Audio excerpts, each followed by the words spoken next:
Élue pour un mandat de 6 années, Joséphine Suzanne Touré, la nouvelle présidente de la Cour de justice de l'Union économique monétaire ouest-africaine, est venue prendre attache avec le chef de l'État burkinabé. La Cour de justice de l'Union dont je suis la présidente a été installée et a pris fonction il y a quelques temps.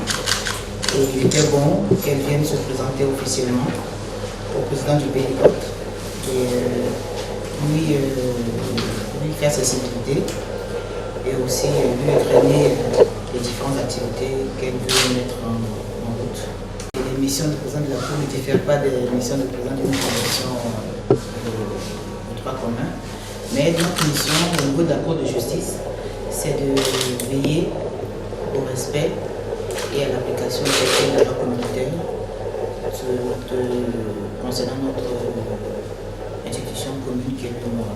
À sa sortie, c'est le président sortant des chambres africaines extraordinaires qui fait son entrée. J'avais un contrat, un mandat qui m'avait été donné par l'Union africaine et j'ai rempli en tout cas mon contrat. J'ai rendu une décision tant au plan pénal qu'au plan civil. Et également, vous savez que ces deux décisions ont fait l'objet d'appel. Et nous allons attendre que les juges qui seront nommés pour revoir mes décisions, qu'ils puissent aussi donner leur appréciation par rapport à ces décisions qui ont été rendues. Est-ce que j'ai appliqué correctement les droits ou non? Donc pour l'instant, en tout cas, nous sommes arrivés avec les autres collègues qui m'assistaient à la phase terminale de mon dossier. Précisons que les chambres africaines extraordinaires ont été instituées par l'Union africaine pour juger les dossiers des crimes de sang qui ont été commis au Tchad entre le 7 juin 1982 et le 1er décembre 1990.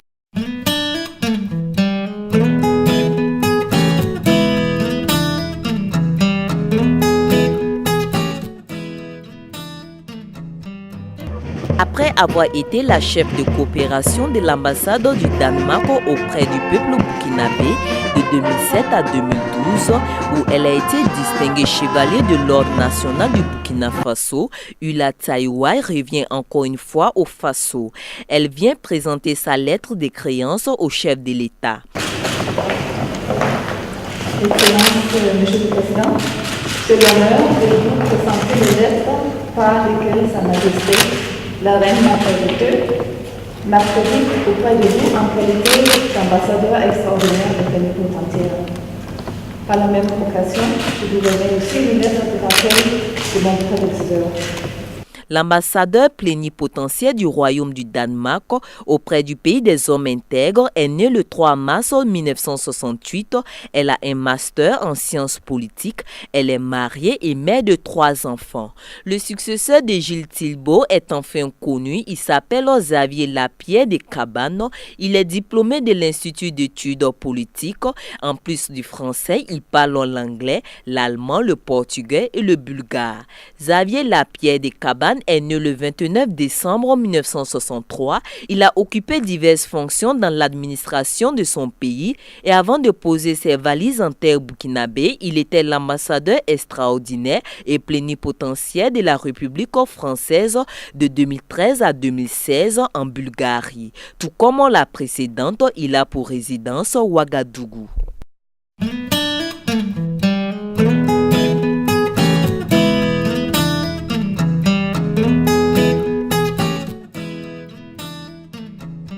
Ils sont 92 de profils différents à recevoir l'onction du président du Faso pour réfléchir sur un avant-projet de constitution devant permettre au Burkina Faso de passer à la 5e République. Notre priorité, c'est de nous asseoir, de nous installer et de commencer le travail tout de suite.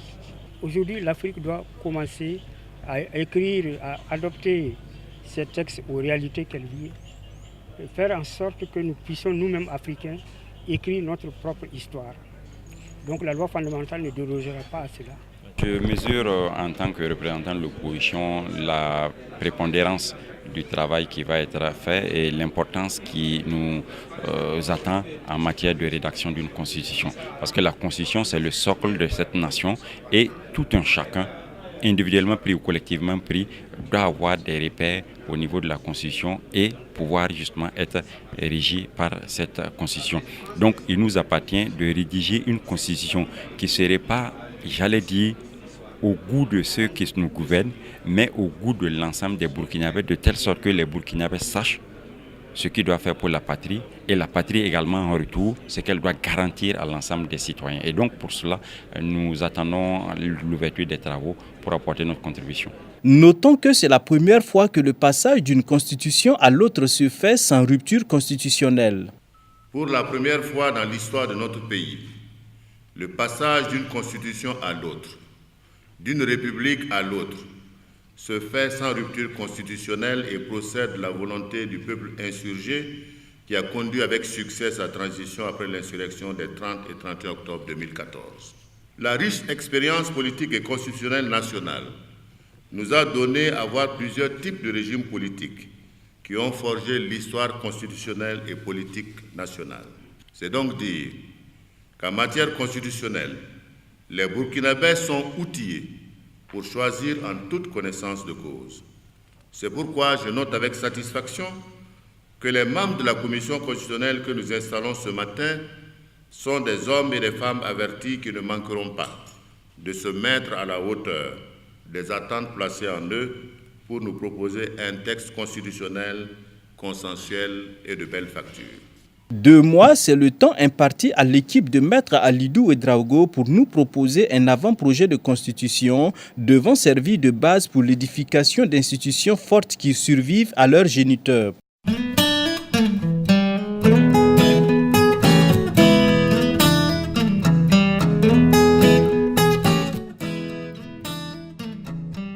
29 septembre 2015, 29 septembre 2016, cela fait 1 an jour pour jour que le général Djibril Bassoulé est en détention dans le cadre du putsch manqué de l'ex-régiment de sécurité présidentielle RSP. Présent à Ouagadougou, Maître Alexandre Varro, avocat au barreau de Paris et constitué dans le dossier du général Djibril Bassoulé, a animé un point de presse au cours duquel il n'a pas caché son mécontentement face aux autorités du pays pour qui, dit-il, détiennent toujours son client. Depuis toujours, la justice et la politique font mauvais ménage. Quand un homme politique est mis en prison, juste avant une élection à laquelle il prétendait se présenter, je crois que tout démocrate sincère peut s'inquiéter. Surtout quand cet homme politique avait déjà auparavant été écarté de l'élection par un autre moyen qui était de lui interdire de se présenter. La situation de Djibril Bassoulé est une situation qui doit interpeller tous ceux, et je sais qu'ils sont très nombreux dans votre pays, qui pensent que il faut refonder le Burkina Faso sur des bonnes bases. Je trouve qu'il n'est pas sain. Il n'est pas sain que le président de la République ait autorité sur le tribunal qui a instruit l'affaire de celui qui était son concurrent. Vous imaginez ce qu'on peut penser? Qu'on peut penser que la justice est utilisée pour régler des comptes politiques. Je trouve qu'il n'est pas sain que le ministre de la Justice de votre pays, qui est certainement un homme très respectable, soit également partie civile dans la procédure contre mon client. Je trouve qu'il y a là aussi un mélange des genres qui n'est pas normal. Et je dis, en ce jour qui est extrêmement symbolique, puisqu'il est l'anniversaire de la détention de M. Djibril Bassoulé, et aussi le début de votre future 5e République, eh bien, il y a des choses qu'on ne peut plus se permettre. Voilà, on ne peut pas tout mélanger. Il faut une indépendance totale de la justice. Le ministre de la Justice ne peut pas être partie civile dans un procès. Et le ministre de la Défense, président de la République, ne peut pas avoir autorité sur la procédure qui vise celui qui fut son concurrent. Pour maître Alexandre Varro, qui demande un non-lieu, le général Djibril Bassolé n'est autre qu'un prisonnier politique qui a été mis en détention sur la base de simples rumeurs.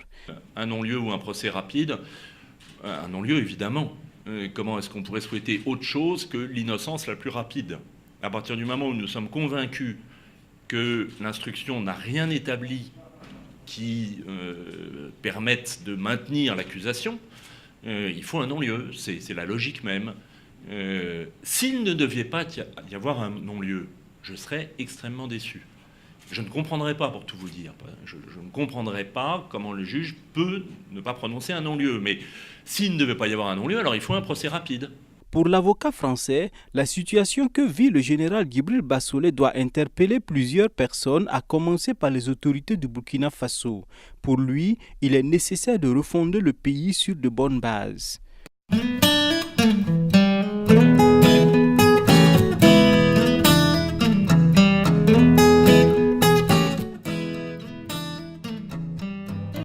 C'est la joie qui se lit sur les visages après des jours d'attente et d'angoisse. Ces victimes retrouvent enfin leur matériel volé. Avec Tartengala, à côté des cimetières là. Donc ils nous ont arrêté de dire d'amener l'argent. Nous dit qu'on n'a pas l'argent. Et puis il nous a pris notre portable, là, 3 portables. Maintenant ils ont sorti couteau là. Il va nous tuer. Maintenant, c'est à cause de ça, nous aussi on a descendu donner moto là. Ils sont partis avec ça. C'était quand? Ça vaut 1 mois. Plus. Moi, je suis un responsable d'une société de gardiennage.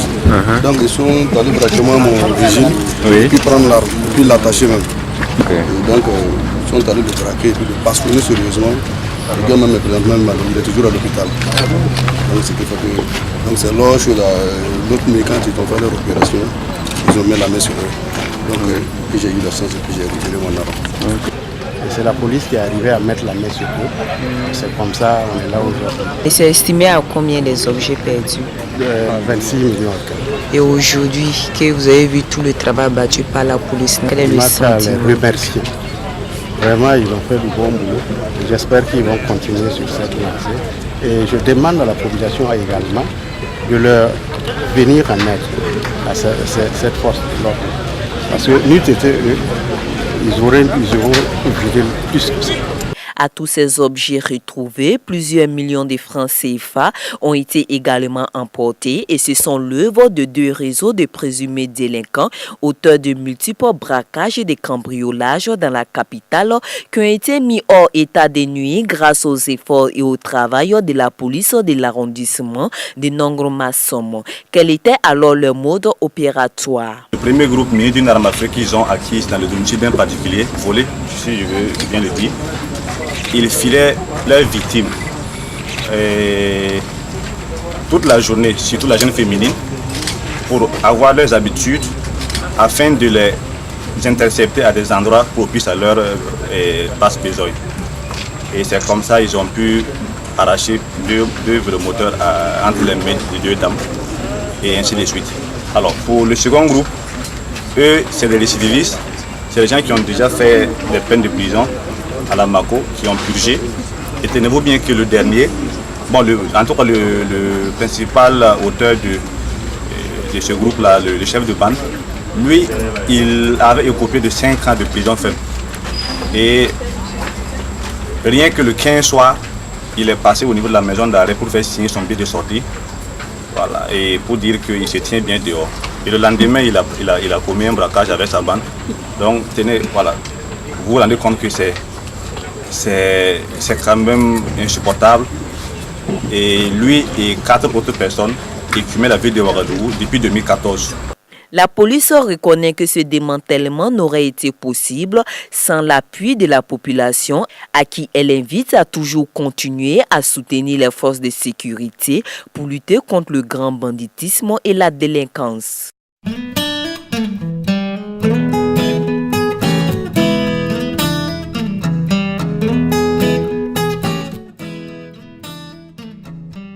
Culte spécial à la Fondation revient à la vie ce dimanche. Pour cause, l'ex-international burkinabé de boxe Boum Boum Nabaloum revient de loin. Entre mercredi ou jeudi, c'est très tôt de bonne heure.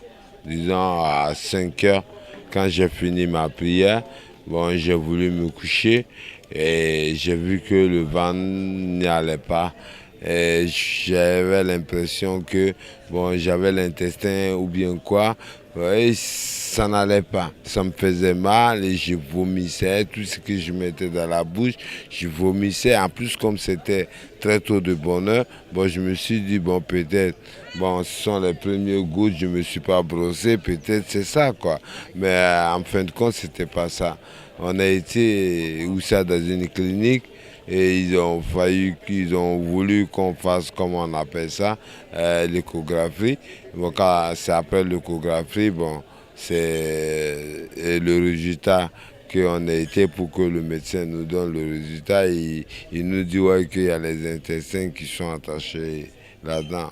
Moi, j'étais surpris d'entendre ça, quoi. Selon les spécialistes de la santé et au vu des résultats de l'échographie, Nabaloum souffre d'une invagination intestinale et qui exige dans la plupart des cas une intervention chirurgicale dans les 6 heures qui suivent au risque d'en mourir.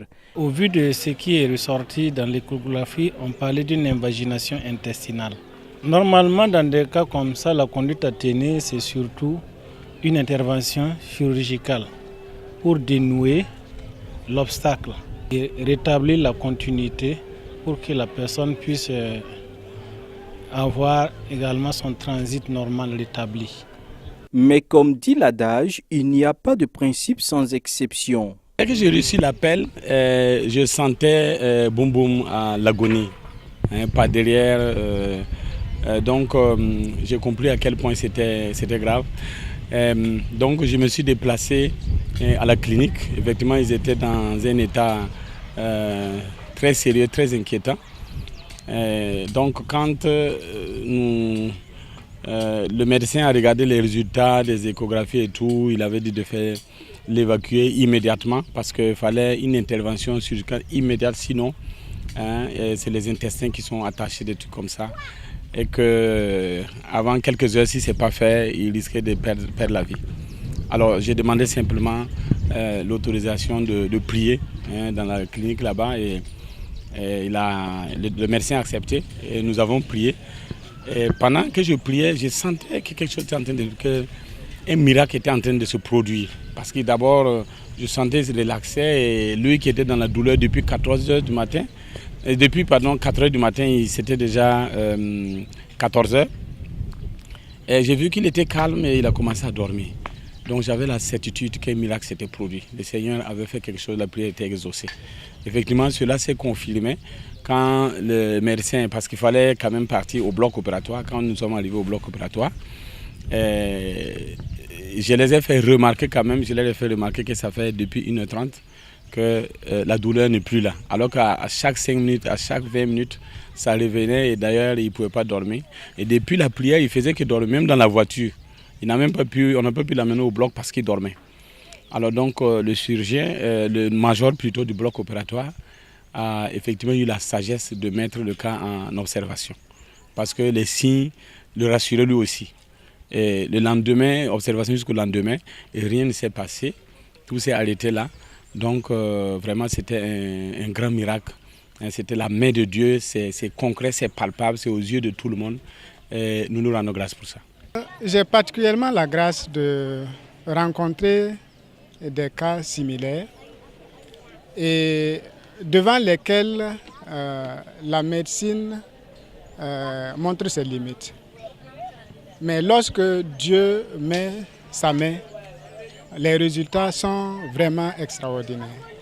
Donc je ne dirais pas que c'est le premier cas que j'ai rencontré, mais ce cas aussi est tout particulier par la façon dont la personne a été guérie.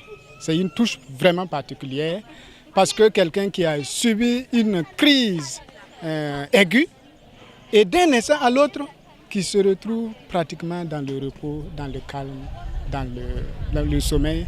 C'est vraiment le doigt de Dieu. Dieu démontre encore une fois, si besoin en était, son omnipotence et son omniscience à confondre les sages. Aujourd'hui, Boum Boum est totalement guéri et l'homme de Dieu invite toute personne à ne pas négliger cette dimension spirituelle dans sa vie de tous les jours qui est en fait la principale. Ce n'est pas une question de religion, dira-t-il, mais un appel à expérimenter la solution Christ pour s'en convaincre qu'il y a vie dans vie.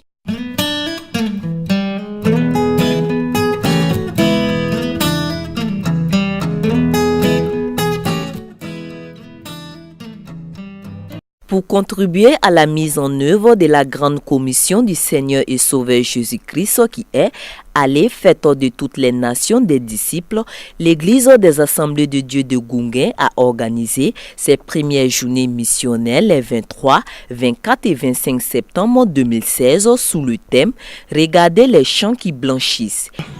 On donne des enseignements, on fait beaucoup de choses pour l'agrandissement de l'église de Gounguin et pour que le royaume de Dieu soit agrandi. C'est notre devoir. Dieu nous a confié cette tâche et nous devons l'exécuter. Comme vous venez d'entendre, le thème de notre première journée missionnaire, il faut vraiment se lever parce que les champs blanchissent. Et comme je l'ai dit, quand les récoltes sont là, quand les récoltes sont mûres, il faut faire vite, sinon il y aura beaucoup de dégâts. Donc l'Église, en tout cas, a fait beaucoup de choses pour l'œuvre de Dieu.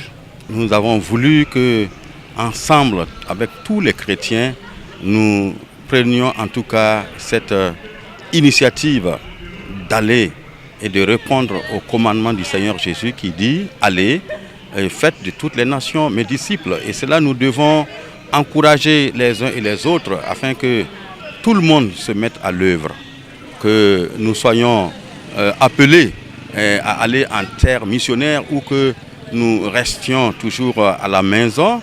Nous devons tous participer et nous pouvons tous participer à cette œuvre missionnaire si nous le voulons. Des expositions de photos sur l'histoire des Assemblées de Dieu du Burkina Faso, des ateliers de réflexion, des exposés sur des thèmes attraits à la mission, des collectes de dons ont été mis à profit durant les 3 jours. Grandement satisfait et nous voulons rendre grâce à Dieu pour tout ce qu'il a fait pour nous. Nous avons vu 3 jours merveilleux où nous avons entendu le Saint-Esprit pousser les hommes et les femmes des 4 coins de Ouagadougou à venir participer avec nous pour commémorer ces journées missionnaires. Nos attentes sont comblées et nous pouvons dire que nous avons eu au-delà de ce que nous pouvons espérer. Et nous savons que Dieu va parachever le travail et amener les gens à épouser la vision. Parce qu'on peut donner ponctuellement, mais après épouser la vision, c'est une autre étape. Nous prions Dieu que vraiment les messages qui ont été donnés pendant ces 3 jours puissent amener les fidèles à épouser la vision et à devenir missionnaires eux-mêmes par les 3 axes que j'ai dit tantôt, soit en donnant, soit en priant, soit en partant. La somme de 1 500 000 francs CFA a été collectée en cette cérémonie de clôture pour soutenir la VIMAB, la vision missionnaire des Assemblées de Dieu du Burkina Faso. De l'église de Gounguin, pendant ces 3 jours, furent des moments d'encouragement et de joie pour moi, en tant que responsable national, de voir des églises qui s'élèvent et tout ensemble pour la cause de la mission. C'était une grande joie et un encouragement. C'est extraordinaire. Je suis content de voir qu'une nouvelle génération est en train de se lever pour la mission. On sentait un peu d'essoufflement, un peu de perte de vitesse. Mais j'ose espérer qu'avec cette convention, il y aura une relance. Parce que Dieu seul sait à quel point nous qui sommes missionnaires sur le terrain avons besoin du soutien de ceux qui nous envoient à travers Dieu. Et donc voir cet événement aujourd'hui, ça me fait plaisir et je souhaite que beaucoup d'églises puissent emboîter leurs pas pour faire des conventions. Le plus important ici, c'est l'information que les gens auront sur la mission et ensuite l'engagement que ces gens vont prendre. Je suis arrivé à Sikasso le 20 janvier 2013. Mon épouse et moi et nos enfants. Je suis très content d'être là. les jours que j'ai appris que nous sommes invités à venir participer à cette journée, j'étais vraiment très très content. Et j'ai vu que vraiment le Seigneur est en œuvre dans cette église, dans la vie des serviteurs de Dieu. Et je vois que l'œuvre va aller de l'avant parce que c'est ça la volonté de Dieu. La VIMAB compte de nos jours 60 missionnaires extérieurs répartis dans le reste du monde et 300 familles missionnaires à l'intérieur du pays.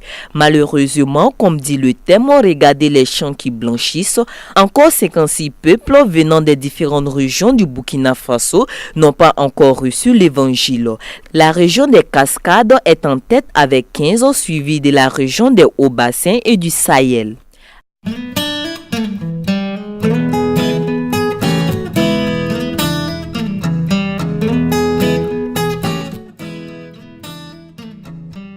Dans le cadre de ces journées missionnaires-là, je devais donner une communication sur le thème principal, lever les yeux, regarder les champs qui blanchissent.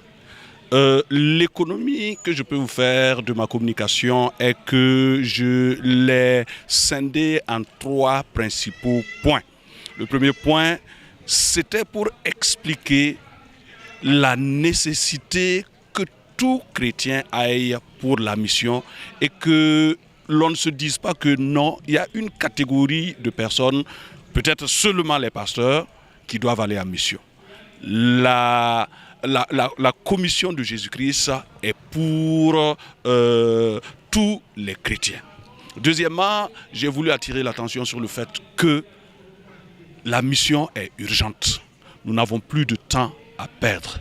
Et surtout de nos jours, l'Éternel a ouvert de nombreuses fenêtres. Si nous ne nous pressons pas, les fenêtres peuvent se fermer encore. Donc ne perdons pas du temps, parce qu'il y a eu des moments où les fenêtres ont été ouvertes, les gens ne se sont pas pressés, les fenêtres se sont refermées. Aujourd'hui, la fenêtre est ouverte. Deuxièmement, il est important que nous donnions de ce que nous avons pour soutenir cette mission-là. On m'a demandé de traiter le thème concernant les fondements bibliques de la mission. Voilà, donc à travers ces thèmes, le but c'était de démontrer que en fait la mission même est au cœur de la pensée de Dieu. Et cette mission, quand nous prenons la Bible, nous voyons depuis la Genèse jusqu'au Nouveau Testament, on voit que Dieu s'est préoccupé donc de la mission. Notre Dieu, le Dieu des chrétiens par rapport aux autres dieux des autres religions, c'est un Dieu missionnaire. Ça veut dire quoi? Lui, il vient vers les hommes. Et les autres, ils vont vers Dieu. Ils font les efforts pour aller vers Dieu. Mais Dieu, lui, il vient vers les hommes. Et c'est pourquoi il a envoyé Jésus. Le mot envoyé, là même, c'est mission. Parce que quand on dit mission ou bien missionnaire, c'est celui qui est envoyé. Donc Jésus a été envoyé. Et quand il est venu, il a accompli son œuvre. Après avoir accompli cette œuvre maintenant, il a choisi des hommes. Et il a dit à ces hommes, voilà, mon Père m'a envoyé. Je suis venu, moi aussi, je vous envoie. Allez et faites de toutes les nations des disciples. Cette mission-là, devenir disciple-là, ça demande beaucoup de choses. C'est pourquoi il leur dit enseigner, à observer. Il ne s'agit pas seulement de faire venir les gens, mais de faire d'eux des disciples, c'est-à-dire des gens qui seront enracinés dans la foi et qui auront une conviction réelle de ce qui est réellement le Seigneur. C'est-à-dire des chrétiens véritables, des chrétiens engagés, des chrétiens qui sont capables aussi de faire eux-mêmes aussi des disciples. Et comme nous l'avons dit, la mission, ce n'est pas l'affaire des pasteurs, ce n'est pas l'affaire des missionnaires seulement, ce n'est pas l'affaire des diacres, des anciens, mais c'est l'affaire de tout le monde. C'est-à-dire responsable comme laïque, tout le monde donc est engagé dans la mission. D'abord, je rends grâce à Dieu pour ce qu'on a pu tenir ces journées. Et durant ces 3 jours, on a découvert beaucoup de choses et des choses qui nous ont retracées, certes. Et le travail missionnaire au Burkina Faso. Mais surtout cette journée, c'est l'occasion pour tous les fidèles de Gounguin et même de nos visiteurs qui ont pris part de se fortifier, de découvrir ce que c'est que la VIMAB. Il y en a qui ne connaissent pas les fonctions de la VIMAB, mais ça a été une opportunité pour chacun de nous de connaître ce que c'est que la VIMAB. Et c'est à travers ces journées missionnaires, Et chacun de nous va s'engager à soutenir vraiment l'œuvre de Dieu. Parce que la mission première de tout chrétien, apporter la bonne nouvelle et sauver les âmes. C'est des moments très émouvants quand on sait que la mission est très importante pour l'Église, puisque c'est Christ lui-même qui a dit d'aller partout et d'annoncer la bonne nouvelle pour le salut du monde, et qu'il y a des gens qui se lèvent avec le courage qu'ils ont, avec l'esprit que Dieu les équipe, et que dans leur mission, ils se trouvent confrontés à des problèmes matériels, à des problèmes financiers, et que nous savons qu'actuellement, l'argent, c'est le nerf de la guerre, dit-on. Nous savons que l'Église doit se lever, l'Église doit comprendre que la mission, ce n'est pas ceux-là seulement qui vont sur le terrain, c'est ceux aussi qui sont restés à la maison qui doivent, oui, accompagner par leurs prières et par leurs dons des biens matériels, des biens financiers. Et je pense que ça a été rappelé. Je pense que chacun de nous fera le maximum pour que la mission soit un succès au nom de notre Seigneur Jésus-Christ. Il y a eu des jeux bibliques, oui, et vous-même vous avez participé ce matin. Le premier prix, et il s'agit d'un vélo. Et vraiment, c'est intéressant. Vraiment, ça encourage, puisque c'est pour les enfants de 7 à 14 ans. Donc, cela vraiment m'a touchée. Ça va encourager les enfants à redoubler d'efforts, à participer aux écoles de dimanche, à lire la Bible. Bon, ça commence dès maintenant.